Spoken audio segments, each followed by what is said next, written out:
بسم اللہ الرحمن الرحیم قل اعوذ برب الناس، کہیے کہ میں پناہ میں آتا ہوں جو تمام انسانوں کا رب ہے، اس کی پناہ میں۔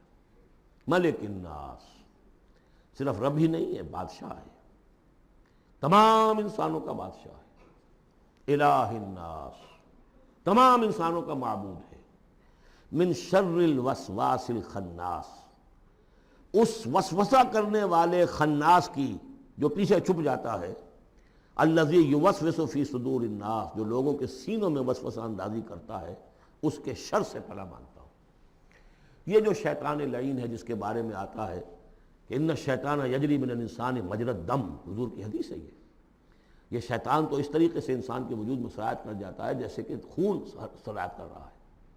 یہ شیطان جو ہے، اور یہ آپ وہ بھی پڑھ چکے ہیں، وَلَقَدْ خَلَقْنَا الْإِنسَانَ وَنَعْلَمُ مَا تُوَسْوِسُ بِهِ نَفْسُهُ، ہم نے انسان کو بنایا، ہم جانتے ہیں کہ اس کا نفس امارہ جو ہے، اڈ اور لیبیڈو، اس کو اندر کیا وسوسہ اندازی کرتا رہتا ہے۔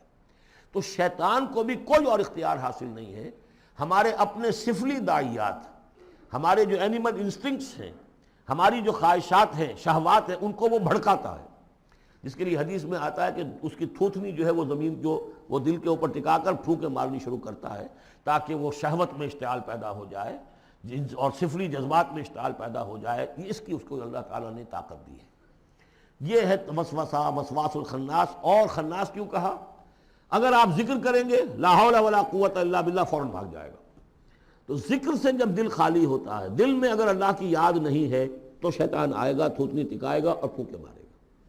یہ چونکہ شیطان کی یہ ساری ترکیب انسان پر اثر انداز ہوتی ہے اس کے اپنے نفس کے وساطت سے، اندر سے، لہذا اس کے لیے یہ علیحدہ صورت جو ہے وہ قائم کر دی۔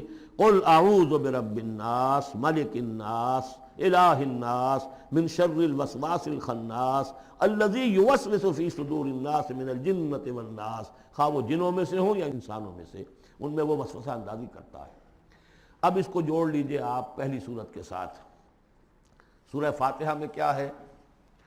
الحمدللہ رب العالمین، قل اعوذ برب الناس، مالک یوم الدین، ملک الناس، ایاک نعبد و ایاک نستعین، الہ الناس۔ اس کے بعد کیا ہے؟ ہم آپ سے مدد چاہتے ہیں، اہدنا الصراط المستقیم۔ یہاں اس کے برعکس ہے، ہمیں اپنی پناہ میں لے لے، بات تو ایک ہی ہے۔ ہمیں سیدھی راہ کی ہدایت دے، ہمیں شیطان سے پروٹیکشن عطا کر دے، بات ایک ہی ہے، مضمون بالکل وہی سورہ فاتحہ کا۔ قل اعوذ برب الناس، الحمدللہ رب العالمین، الرحمن الرحیم، مالک یوم الدین، ملک الناس، اور معبود ہے ایاک نعبد و ایاک نستعین۔ اب ہم نے استعانت مانگی، اب استعانت، استعاذہ، یہ ایک ہی طرح کے الفاظ ہیں، مدد مانگنا، پناہ طلب کرنا، استغاثہ، استعانہ، استمداد، مدد مانگنا، استنصار، نصرت طلب کرنا، باب استفعال کے تمام الفاظ جمع کر دیجئے۔ تو عبادت، ہم عبادت کرتے ہیں تیری، ایاک نعبد، لیکن ہمیں استعانت، تیری مدد چاہیے اس کے لیے۔ تو معبود ہے، ہم تیری عبادت کا فیصلہ کرتے ہیں لیکن تیری مدد کے محتاج ہیں۔ اے اللہ، ہم تیری عبادت کا وعدہ کرتے ہیں لیکن تیری طرف سے ہمیں پروٹیکشن چاہیے کہ شیطان کے وسوسوں سے، وسوسہ اندازی سے ہمیں محفوظ کر دے۔ اس طریقے سے یہ سورہ مبارکہ ایک اعتبار سے مثنیٰ بن جاتی ہے سورہ فاتحہ کا، اور گویا کہ قرآن مجید کی آخری صورت اور پہلی صورت کے مابین ایک مشابہت قائم ہو جاتی ہے۔ بارک اللہ لی و لکم فی القرآن العظیم و نفعنی و ایاکم بالآیات